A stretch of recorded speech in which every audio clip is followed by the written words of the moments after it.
Hi guys, and welcome to ayahuascapodcast.com. As always, me, Sam Believe, the founder of Lawairo Ayahuasca Retreat. Today I'm joined once again by Oliver Glozik of Guacamaya Retreat. This time we're filming at this territory here at his retreat. So that beautiful paintings that you see in the background, you might see them in his videos as well. And the subject for today's video is frequently asked questions and concerns about ayahuasca. Oliver, welcome. Thank you very much for having me and for coming all the way up here to the north of Medellin to keep on sharing this valuable question, to answer questions that you might have. Also write comments, messages to Sam or me about topics, suggestions, and we're more than happy to create more content specifically about what's important to you. And frequently asked questions, common concerns, I think is a very big topic because, there's so many stories out there about ayahuasca and people want to have that experience, but it's something so foreign. So obviously there are concerns, there are questions, and I think the big one is about safety. Safety in the physical sense, and then the emotional one. We can go step by step. And the first one is it safe to drink ayahuasca? Well, short answer is yes. Ayahuasca is safe. However, it's only safe if you do it right. So what I generally like to say is whenever you hear those terrible stories of somebody being hurt on ayahuasca, it's one of the three things.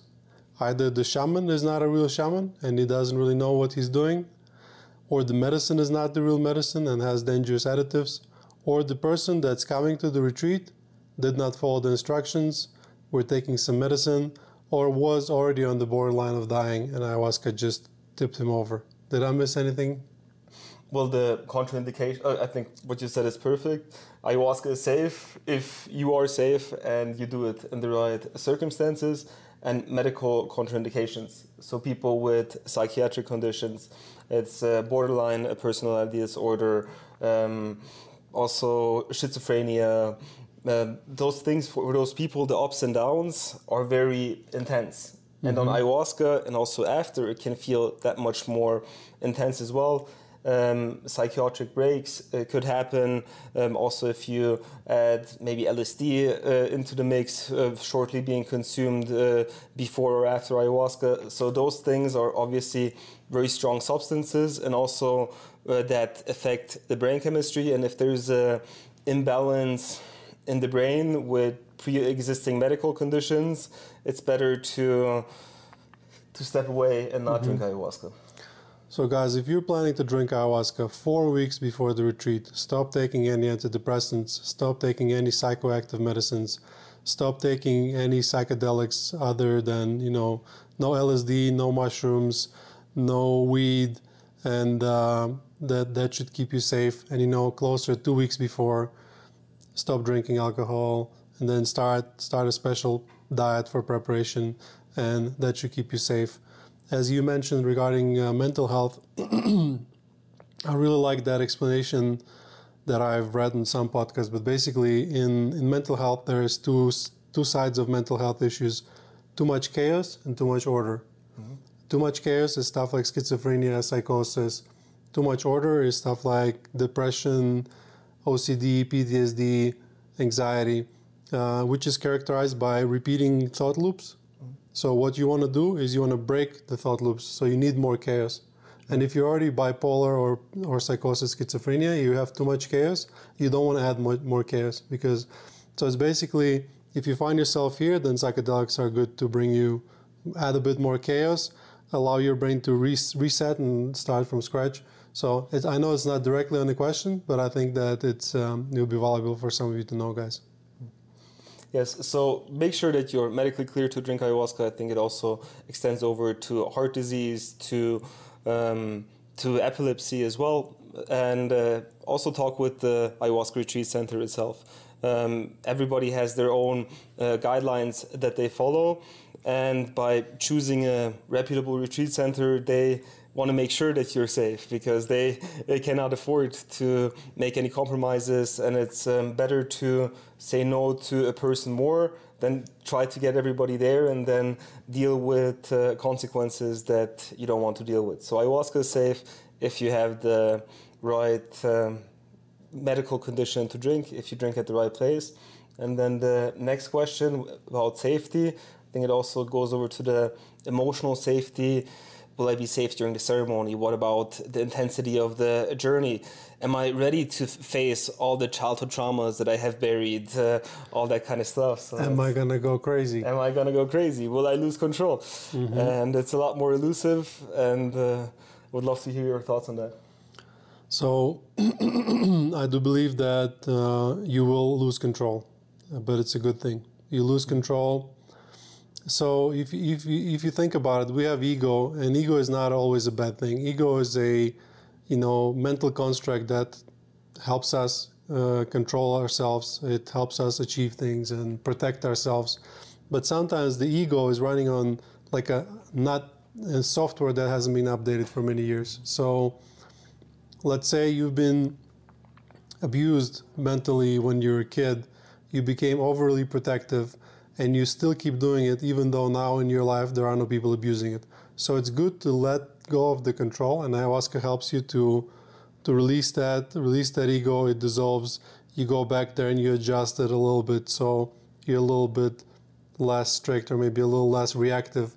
So losing control can be a good thing in that container. Obviously, when you lose control, you need to make sure that you don't have your own protection. So your environment and the facilitators of the retreat, they have to be there for you. They have to protect you. What do you think, Oliver? I think it's a very big topic. And if you think about, I think a big topic is being able to trust yourself, the medicine, the facilitators, the ayahuasca, because you're going to sleep every single day and you lose control. You don't know what you're going to dream. You don't know if you're going to wake up, but you've done it so many times that you, in most cases, unless you have severe nightmares, you're not afraid of going to sleep. And knowing that you're not venturing into psychedelics, but you're drinking a medicine. And this is a medicine that has a long tradition and that we're following, that we're sharing, and people are going to take care of you. They know those states of ayahuasca very well and know what the different participants need at different times as well. And then knowing that whatever comes up for me, there's a reason that it comes up, and also having the trust in yourself that I'm able to confront, feel whatever I need to feel, and then go through it. And I think that's the trust in yourself and the medicine and the process is a very big factor of starting to let go of control. Oliver, at your retreat, what do you do to help people feel more emotionally safe? Mm-hmm. So I think very important are conversations before. Of feeling good in the group, sharing your intentions, sharing agreements of confidentiality, respect and non-judgment, authenticity, to have those conversations that you are going in that extraordinary state of consciousness, that you might encounter certain parts of yourself where you feel fear, where you feel tired, alone, all that kind of stuff, and that you are ready to go on that journey. Also, before the first ceremony, we do a holotropic breathwork session where you consciously overbreathe. You have more oxygen in your body that changes your brain chemistry. The monkey brain starts to shut down. Deeper parts of the brain where deep memories, emotions are stored are going to activate. So people are already making that shift from their head to their body, to their heart. We do the ice bath before the ceremonies as well, because in the ice bath, you're not thinking about the problems of yesterday or the worries of tomorrow. You are in the present moment. You found out that you're a lot stronger than you thought that you were. And also you're building trust in yourself, in the place, in the group, in the facilitators. It's not just you come, you drink, you go, but you ease into the whole process. Yeah, I absolutely agree. It's important to spend some time before the first ceremony for the group to get to know each other, for everyone to feel comfortable, for everyone to trust the taita, trust the facilitators, because it's hard to trust strangers. So this is really crucial. Another thing that I think helps a lot and helps add comfort for people, emotional comfort during the ceremony when they're going through those difficult moments, is medicine music. Medicine music is there for you. It's like a lifeline to a tradition. It's like you're not alone. You might not see anything, or you might not even remember language, right? You might be so deep, but you will feel that there is music, and this music means that it's still organized. You still have support. The help that music provides is really invaluable. This definitely is one of those things. Did we forget anything on that subject? Well, another thing which I believe helps a lot is the facilitator and the shaman.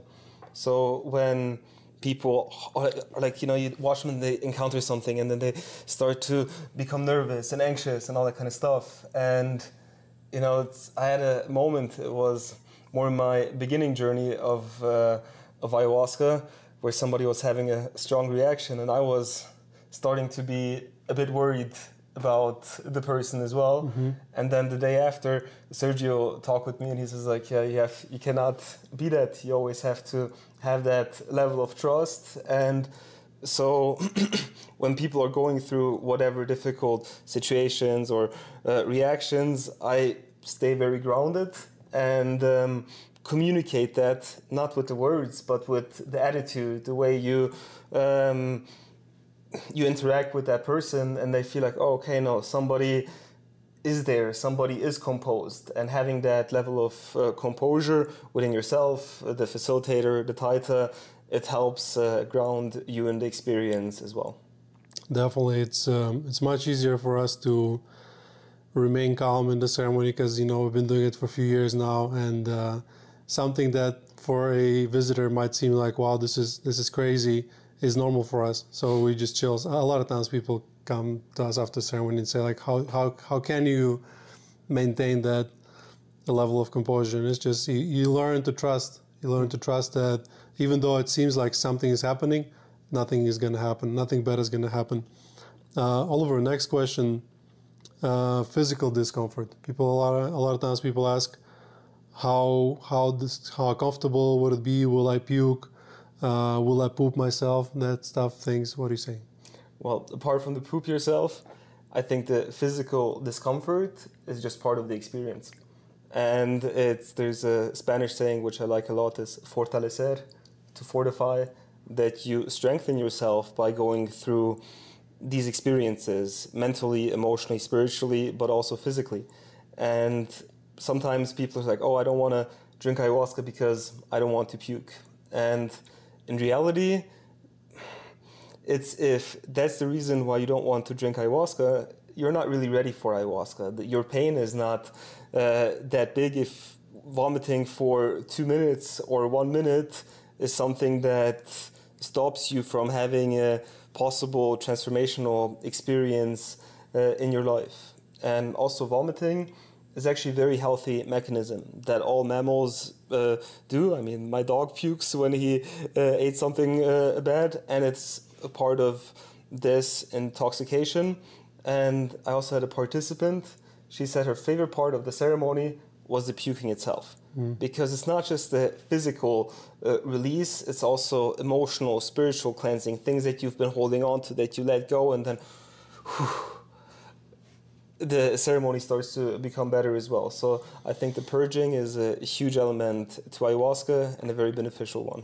Yeah, like in Colombian tradition, as you know, they don't say vomitar, they say aliviar, which means to alleviate. So it's not like vomiting, it's alleviating, because as you said, together with that bodily fluid comes out emotions, spiritual junk, and afterwards you feel immediately better. It's also really funny and difficult to understand, but you get better at puking till the point where by the end of the retreat you're so good at it, and it's people expect to puke. They're like, oh, I didn't purge this ceremony, something wrong with me, it felt incomplete.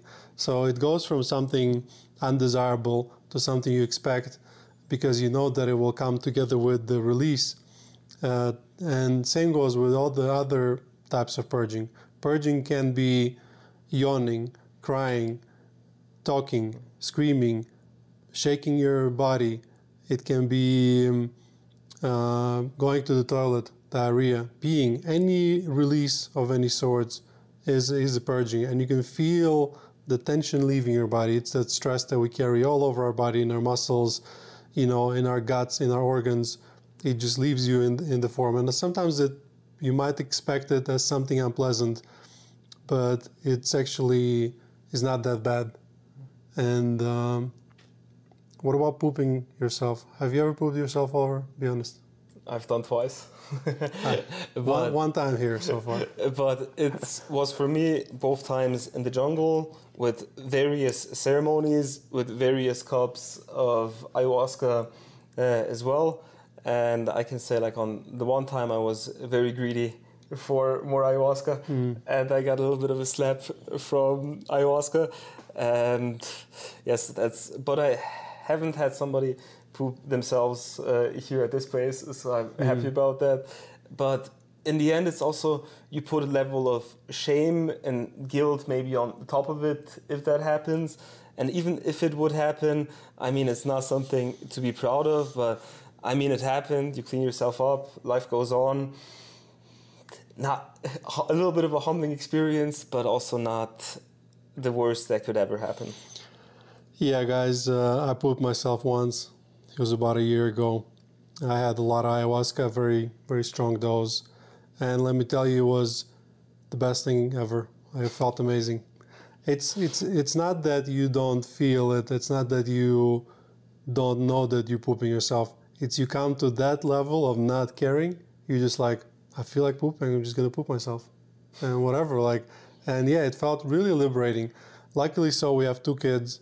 So my wife is very well versed with wet vibes and changing that kind of stuff. So it kind of didn't hurt us, but it does happen occasionally at the retreat that people, you might be so deep with the medicine that you just can't go to the bathroom, and it does happen. Really rarely.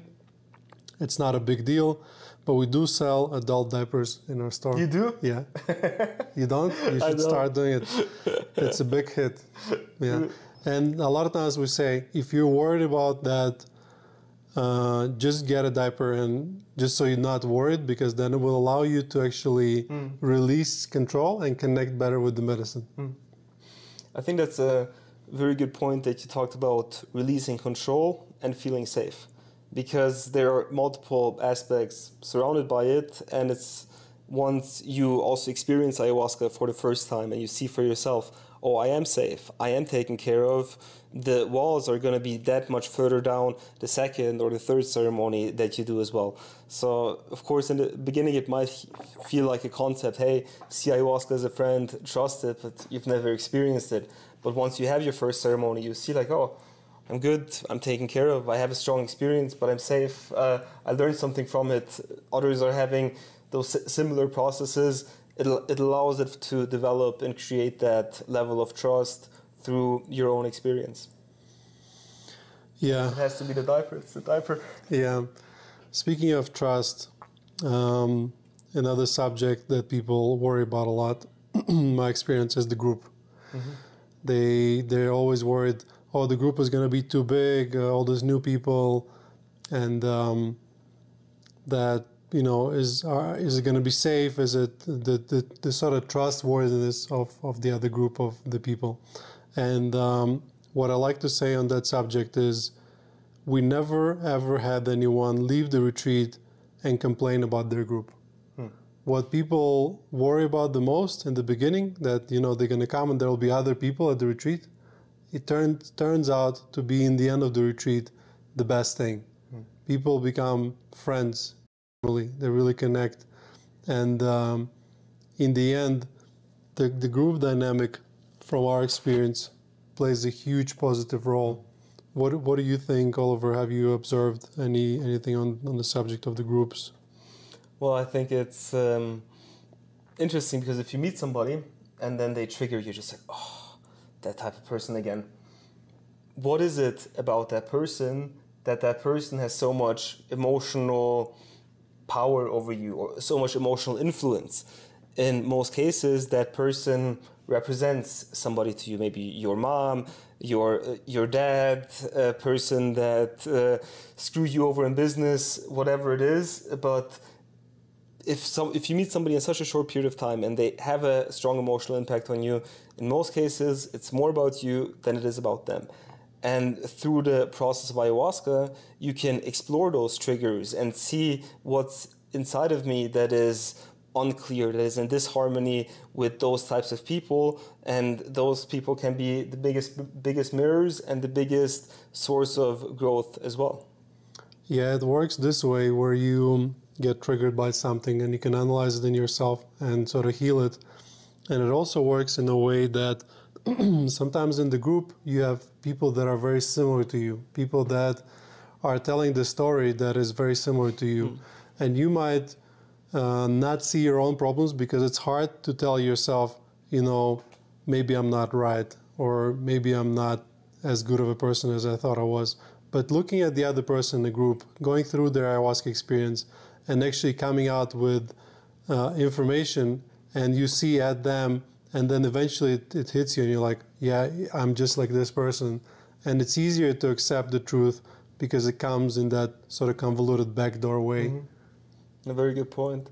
And also, I think it's beautiful to observe that people from all over the world, different backgrounds, come together, rich, poor, overweight, skinny, all different backgrounds, and they connect on a human basis, because it's not about who has traveled the most country, who makes the most money, but about, there's certain parts in ourselves that is in disharmony, that it creates a certain level of suffering, and we can connect on those imperfect aspects of ourselves, on those things that we want to overcome together as individuals, as a collective as well, and seeing all these different backgrounds come together and listening to each other, bonding. It's a very fulfilling experience. So the group thing, it's a big thing that adds to the retreat. I think it's also, you have to see, because if you do a retreat with 12 people, it's going to be different than if you do it with 50 people. So maybe find out that level of group size that you would feel comfortable with, and there are retreats in that category as well. But the group, it's many times a lot more of like you mentioned, a lot more beneficial than initially thought. Yeah, it's amazing to observe how over the retreat, the conversation people are having gets deeper and deeper, and people go from that sort of ego-driven, normal in our society these days mode of, look at me, I look at what I have, and sort of let me just wait for you to finish talking so I can tell you more about me. And eventually they change to actually listening to each other. I think word circles also serve as this great training how to do it, because you tell your truth for about 3 minutes, and then you just sit and listen to everyone. You cannot talk, and it's something we need to learn as a society, to listen. And people get better at listening, and like we go from, hi, nice weather today, to somebody waking up and straight thing they talk about is like deep stuff, trauma, emotions. It's just, we miss that in our life, and a lot of time people, when they go back to reality and normal, which is not really normal, they often mention to us, through a message that, yeah, the world feels funny, like they can't, they're missing the conversation, they're missing the depth of human interaction, and the group is close to half of your healing that you're going to get in an ayahuasca retreat. Ayahuasca is a big part of it, but the group is another huge part. So hard to put a number on it, but I would say like maybe 30% group, 30% medicine, 30% shaman and facilitator, 10% something else. What do you think? What's your formula, Oliver? Have you thought about it? I think it's very hard to put that Yeah. into perspective. Also, probably for every person, it's different as well. For others, maybe they find somebody who represents maybe their father, then that group interaction was so much more powerful for them. For others, it was more the ayahuasca. Of course, they have to feel safe with the facilitator, the shaman, but so many times it's also your consciousness with your consciousness. So I think it's hard to put a number to it, but what I really liked, what you mentioned, is getting back to normal life, because that's a huge concern that people have as well. Well, how will I process the experience? How will my life change? I want a certain level of change, but will I be unrecognizable? Will I lose all my friends after? Will I want to quit my job? Will I be an ayahuasca facilitator after drinking ayahuasca? Will I become a hippie? Will I become a hippie? Yes. So let's dive into that subject. Yeah, it's we all want change, but we don't want too much change. I'll be honest, my first time drinking ayahuasca, I was also scared. I was partially worried that I'm going to lose myself, and that me, that person, that essence will disappear, and it will be somebody else that, that's not me, right?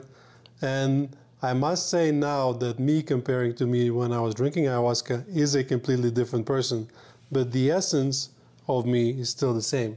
And inner me now benefits from a better me and a better lifestyle that I have. So the change will never be immediate, and you're not going to go from being Oliver to being Eric. You're not going to change your personality completely. It will be a gradual process of 2 steps forward, 1 step back, where you slowly adjust. It's not like you take a truck and you throw it out and you buy another truck. It's like, you take some wing off and put another one and polish here and maybe change a wheel, adjust the motor. So you're not going to lose yourself. That's definitely a concern some people have. So don't worry about that. And what do you think, Oliver? Well, I love the way that you described it, also the metaphor with the truck. And Well, I'm a mechanic, so... Okay, nice. So for me, when I first started drinking, it was a bit difficult because there was, this world of ayahuasca, and then there's this world of emails, and they feel a lot different. And this world wants to tell me something for this one, but how do I navigate? And it's certainly a challenge. But what I have found is that I've become so much more authentic throughout the process, which I really appreciate about myself, and that can cause a level of conflict with maybe your friends, in your work, in your romantic relationship. But if it requires you to be a different person to maintain any of those, is it really worth it? And to have more and more the courage to be myself and go on this journey. What I observe the 2 things the most: people start to become more authentic, and people start to become more human again, more compassionate towards others, more compassionate towards themselves, wanting to be closer with other people. And I think those are beautiful changes, and in many ways also what the world needs. And yes, it's more of a gradual change, and it also depends a lot on where you're at in your life. If you are totally lost and have no idea which direction you're going in life, and everything is super up in the air, and then you drink ayahuasca, I mean, that person's gonna have a lot different effect with ayahuasca than somebody who already is on their path or in that direction that they're going to. And maybe they realize, I want to spend some more time with my family as well, and not just work 80 hours a week. Those are good realizations to have. It's not it's a path, and it's also very individual depending on your ayahuasca ceremonies. Some people come with a lot of questions, they leave with all the answers and have a lot of clarity. Others are like, well, a lot of things came up for me that now I have even maybe more questions, but those things will develop. Just take 1 step at a time. You don't need to have your whole life figured out after an ayahuasca retreat, but by going step by step, things will start to develop. Also, I'm going to say one more thing and then pass it over to you to not have too long of a monologue, but also to connect with yourself, with your intuition. Usually we're so much in our autopilot mind. Today we do what we did yesterday, and tomorrow we'll do what we did today. But what happens is with ayahuasca, you come out of that environment, you have a strong emotional impact, then you come back to that environment, and you can check with yourself. Does these types of conversations, these people, the content that I consume, the habits that I carry, are they just learned, and are they adding things to my life? Do they bring my energy up? Do they bring my energy down? When they bring your energy down, start cutting them out of your life. In 3 months, 6 months down the line, you'll be a lot different. And a lot more to say also about being more compassionate toward oneself, letting go of the inner critic, things that can also just change subtly. And you might have not been that aware of in the ceremony, but 3 months, 6 months down the line, just like, oh, a lot more has changed than I was aware of. Change is good, guys. There's nothing better than, growing gradually and not being stagnant. It will be gradual, as I like to say, 2 steps forward, 1 step back. If you, however, do get a very important insight that is very clear, but it's something very serious, like I have to quit my job tomorrow, I have to quit my relationship tomorrow, I need to move to another country tomorrow. Before you do it, take great care, analyze the thoughts, allow yourself some time to decode it, because sometimes people see a vision and they think that means one thing, but it actually means the completely opposite thing. So give yourself some time before making an irreversible, life-changing decision. If it is supposed to be that way, you'll probably make that change, but definitely do it slowly and don't commit to, a new relationship or a huge donation, or something like that, because that happens to us a lot. Somebody comes and they have such an amazing experience and they say, I want to give you money, guys. And I'm like, no, wait for a week. If after a week you still want to give us money, then yes.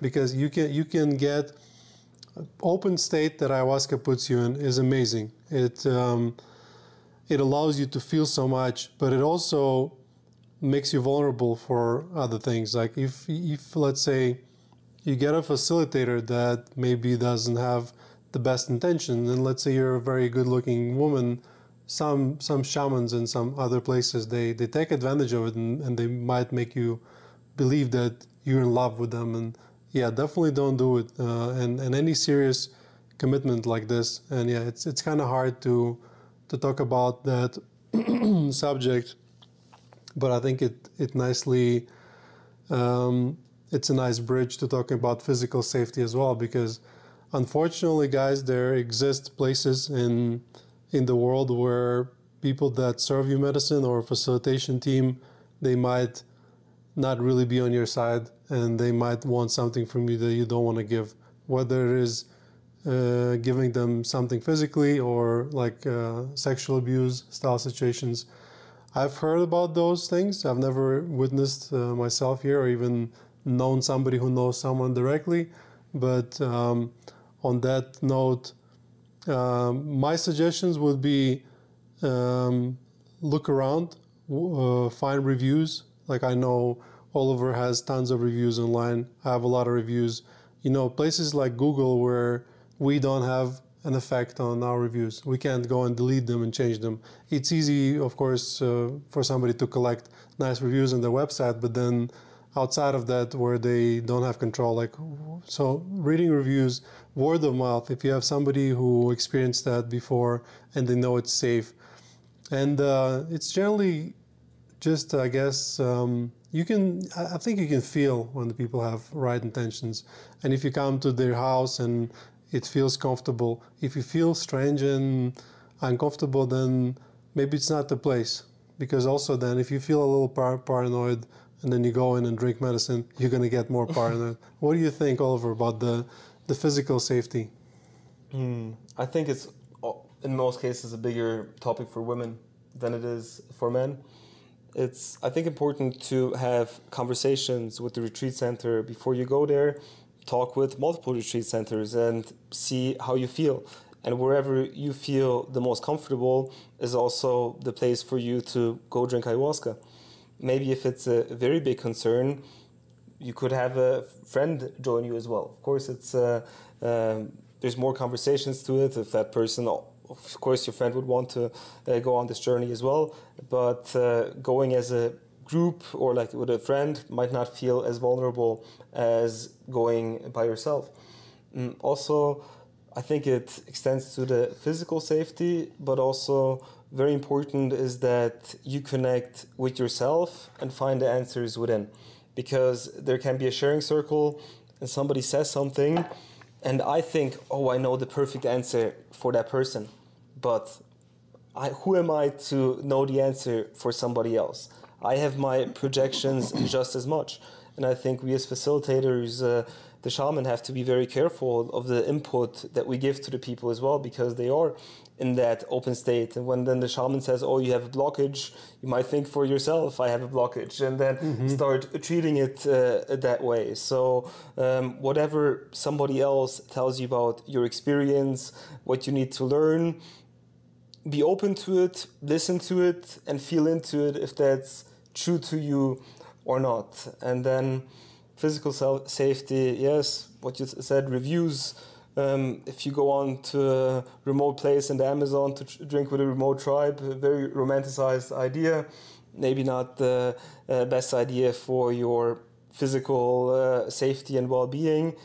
And it is a topic, sometimes I think it's a bit overblown as well, that I mean, those things happen, but I think in so much smaller of a cases than it actually does happen. And then when it happens, it makes those sensational nature of it. So, of course, it's not something you want to push under the table. Oh, this doesn't exist and all that kind of stuff.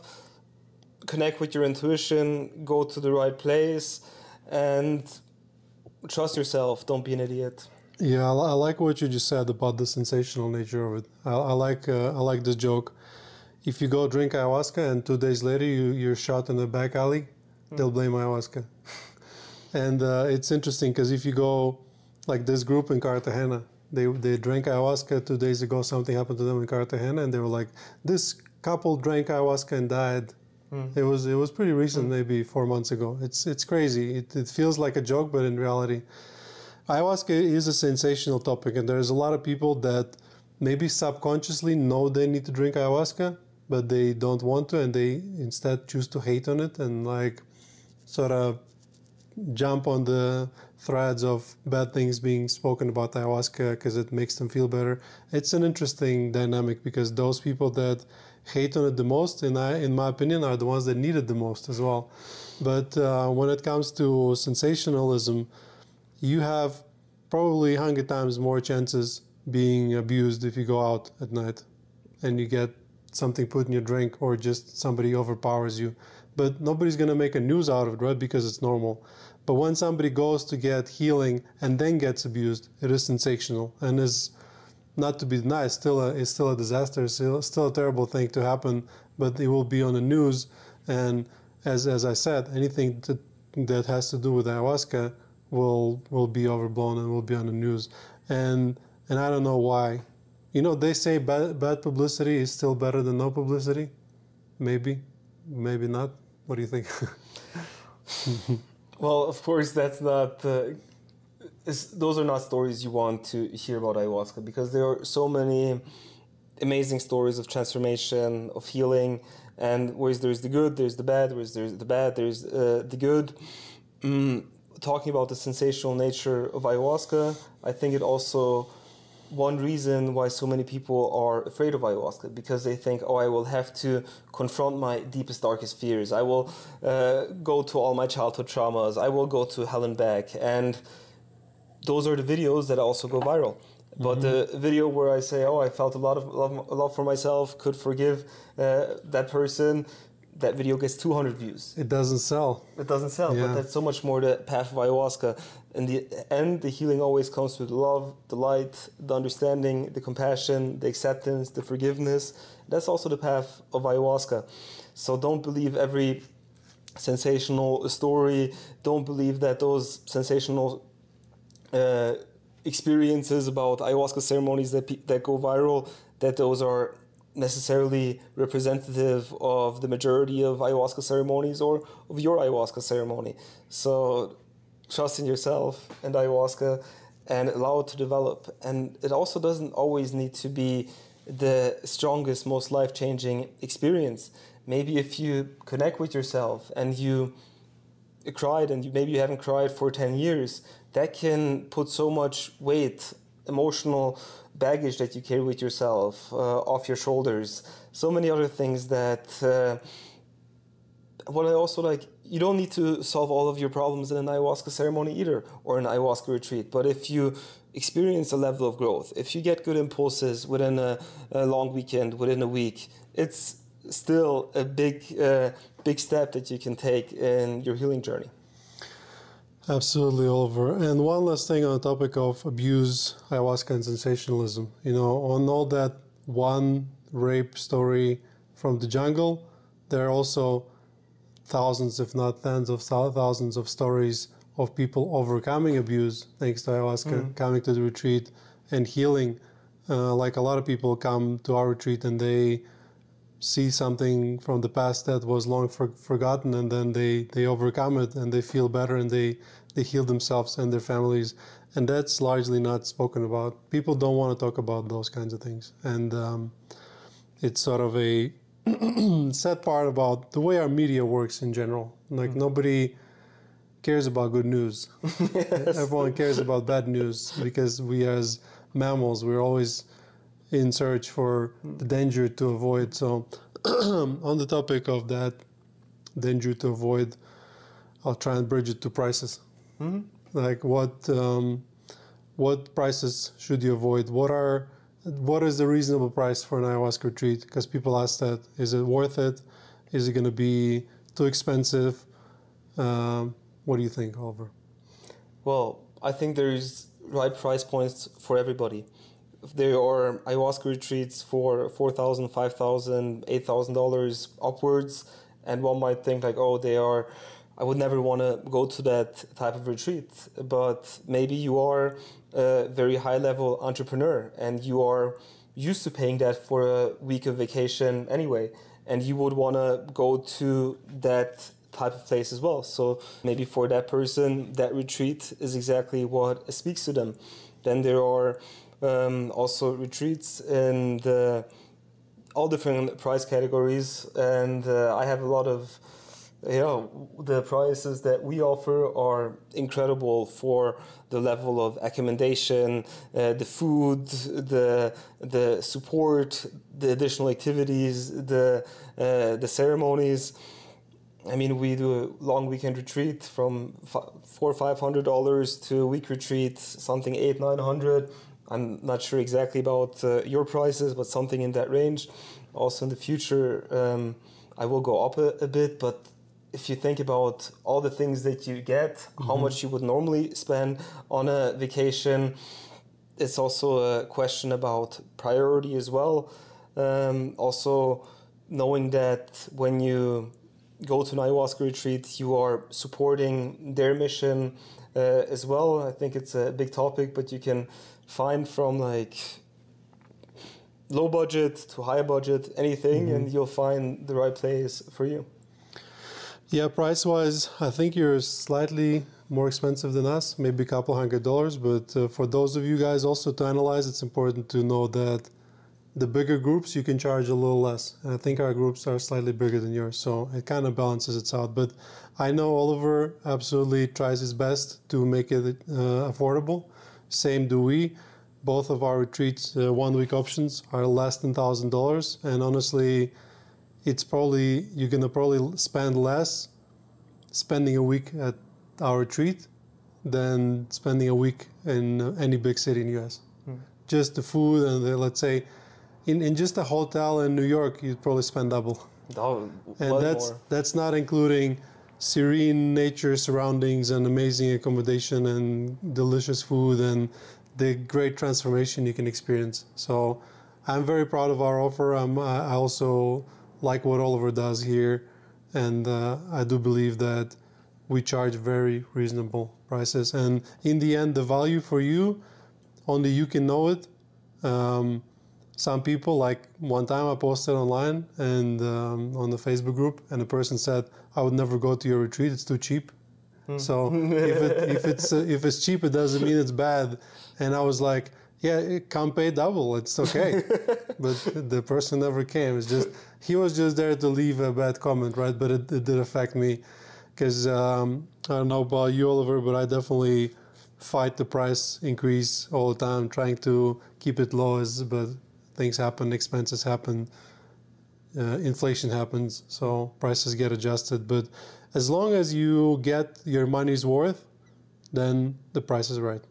Well, and also, if you think about how much does it cost you to not have that level of healing, how much are you spending on your triggers because they're unhealed, the nights that you go out drinking alcohol because you cannot be at home by yourself, and many other things to take into consideration, that you stay in the same place, not ready to make a decision, not ready to move on, being emotionally drained by topics of the past that it keeps you down, not figuring those out, letting go of them. A lot more energy will be freed up as well. You can use that energy to create new things in your life. So I love that analogy.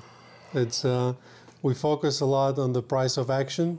Well, it's going to cost me $700 to go drink ayahuasca, but we don't focus on price of inaction.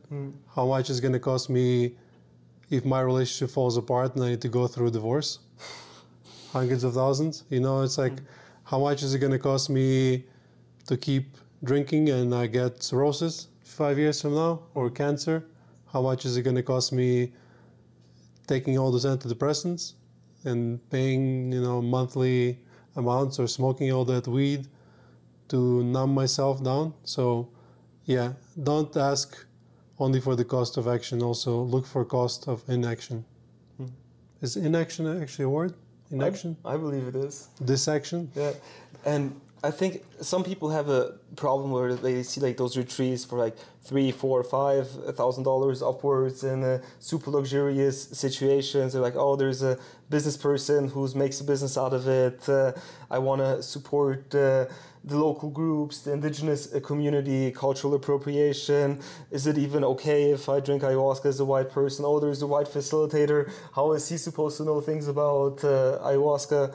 So what's your take on cultural appropriation, ayahuasca making it from the jungle up into the Western world?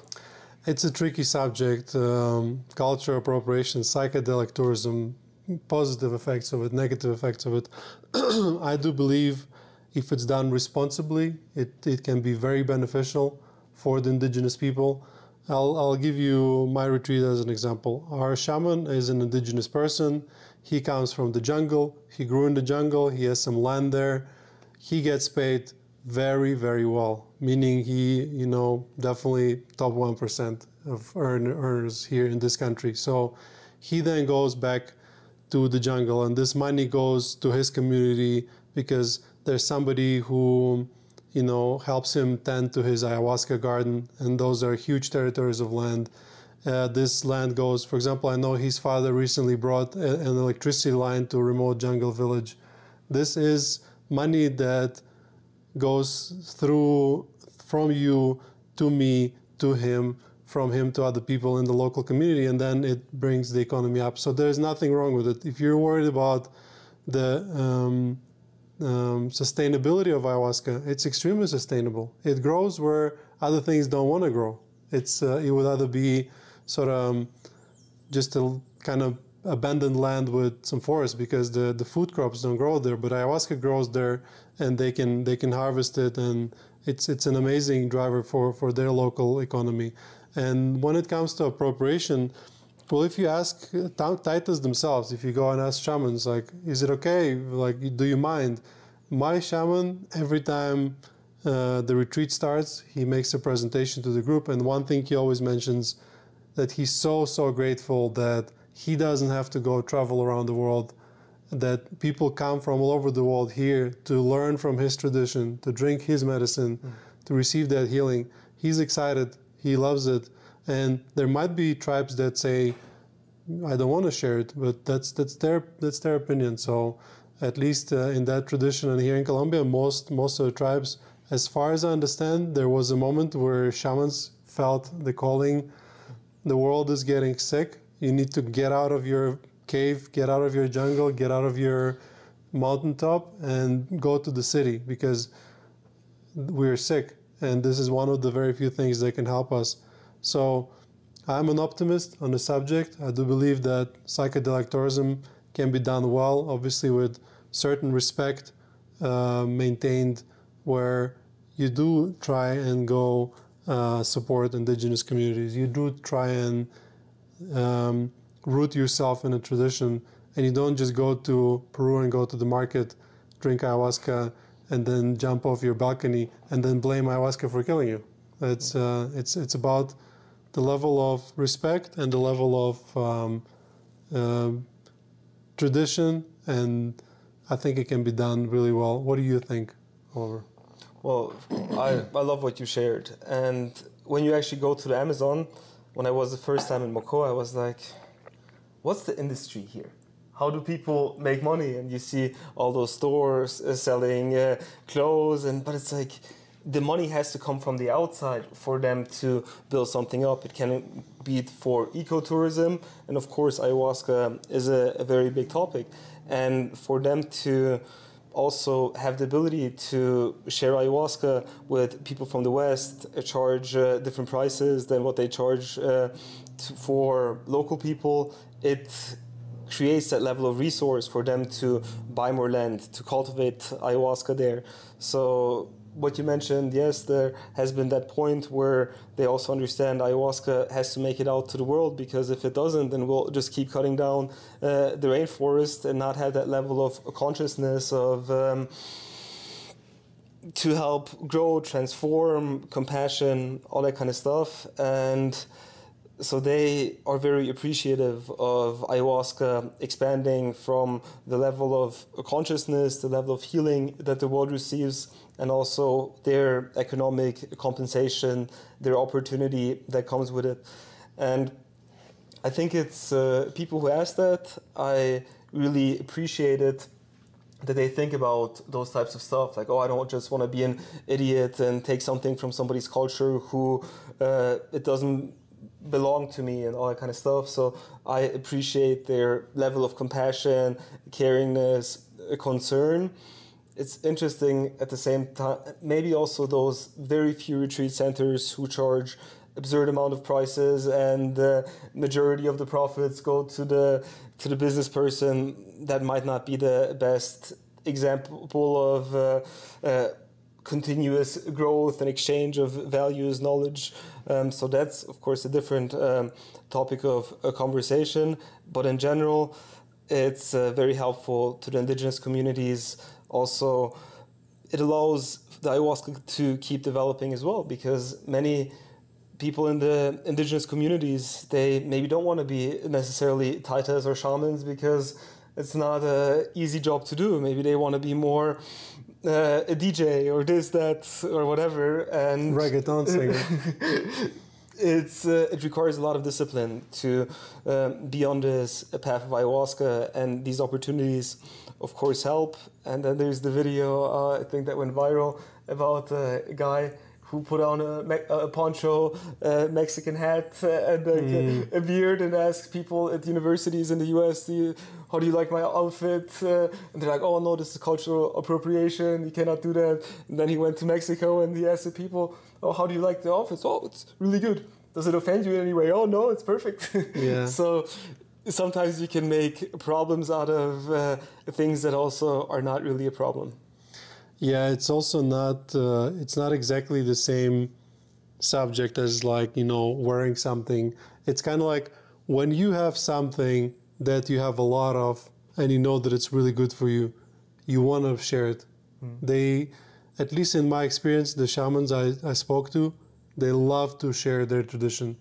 They feel blessed, they feel grateful, they feel honored that people from the other parts of the world come and enjoy their tradition. Would they be feeling the same if they were not included anymore? If somebody just drinks ayahuasca somewhere, grows it, and they don't know anything about their tradition and they're forgotten and some big corporation makes a lot of money, probably not. And this is your choice in choosing your retreat. Where does your medicine come from? Does the person that cooks the medicine gets a fair remuneration? And there is a way to do it right. It doesn't mean that it will automatically make itself right, but consumers vote with dollars. When you pay somebody that is not doing a good job and you don't pay somebody who is doing a good job, well, you're supporting a wrong guy. So do your research and make sure you know where your dollar votes go. I would like to add one more thing to the topic, and it's about drinking ayahuasca in a place where it's legal and also where the tradition is there. Here in Colombia, ayahuasca is legal. Ayahuasca comes from the Amazon. The tradition comes from here just as much as it comes from Brazil, Peru, Venezuela, Bolivia, wherever the Amazon rainforest is. The thing is, if you drink ayahuasca in the States or somewhere in Europe, there can be which are in most cases more underground ceremonies, and you might be lucky and find a good indigenous shaman who is traveling and experience a ceremony there. But I think what can also happen is that somebody goes to the jungle, spends maybe 3 months there and says like, oh no, I know how to share ayahuasca, then goes to the US, starts doing ceremonies there. He will not have that level of deep knowledge about ayahuasca, also how to support people. That's where situations happen where people do not feel well taken care of. And I mean, Colombia is not a long flight away from the US. It's affordable options. So if you can travel to places where ayahuasca is legal, where there is that local tradition, and you're that much more likely to have a safe and good experience and support the right people as well. Definitely. And just be responsible. Because as you said, that person, I've met people like this. There was a person that came to our retreat, drank medicine with us for the first time, then went to Peru to some place where after 3 months they gave that person a piece of paper saying that they're a shaman. Well, guess what if that person goes and gives incorrect amount of ayahuasca to incorrect kind of person and does incorrect kind of ceremony and the person dies? Nobody's gonna ask that this person was not a real shaman. They'll just say ayahuasca killed the person, big highlight. They blame it on ayahuasca. They don't. It's like, you have a knife and you cut a steak with it and make a great dinner and feed few people.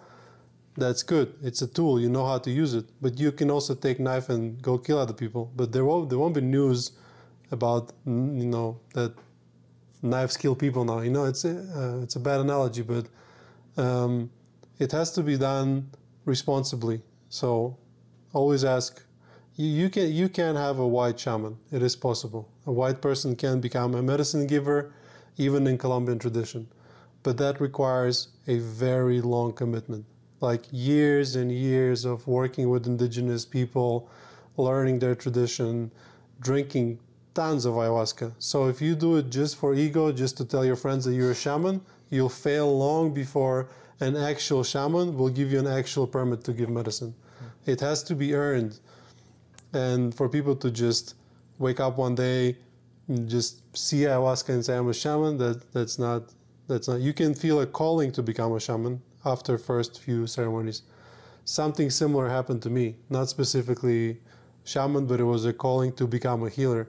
But I am being responsible, and I say maybe 20 years from now, when I master that, I can think about calling myself a healer. But not. It's kind of like you go to a university and you give an application to become a neurosurgeon and you start calling yourself neurosurgeon next day. That's not how it works. You become that first and then you... But that's that's a bit of a negative, I guess, note, because there's unfortunately a lot of reckless people in the world of medicines. But I do believe we answered most of the questions we set out to answer. Do you think of any other things you get commonly asked that we skip talking about?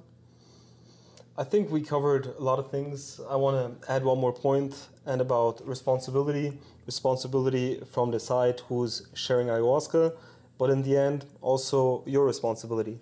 You choose the retreat center, you choose the place that you go, you choose how many ceremonies you're going to partake, and you also choose the decisions that you're going to make after ayahuasca.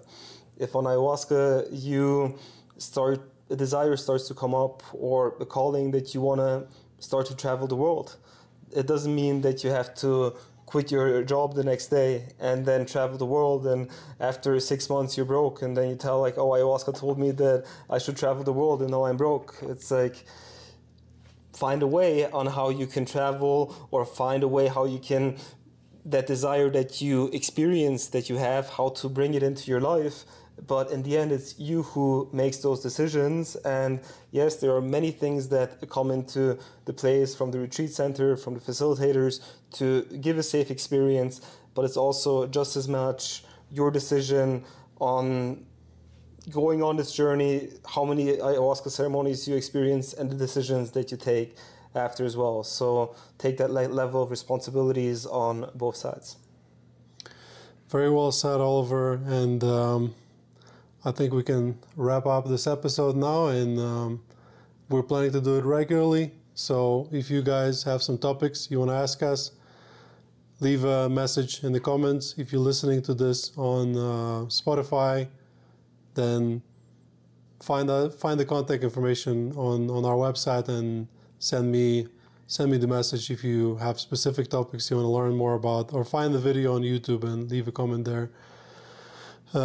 Once again, we were with you, Oliver Glozik from the Guacamayo retreat. How can people find you if they want to visit your retreat?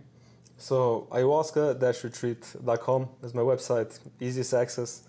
It should be a WhatsApp message. Thank you very much for coming here to this place, for the time, for your time of the listener as well, to listen to this podcast. Thank you very much, and I'll see you in the next episode. Thank you for listening, guys, and I'm, as always, Sam Believe of Lowaira Retreat. If you want to visit my retreat, you go to ayahuascaincolombia.com, and that's Colombia as COLO, not COLU, or go to lawaira.com, LAWAYRA.com.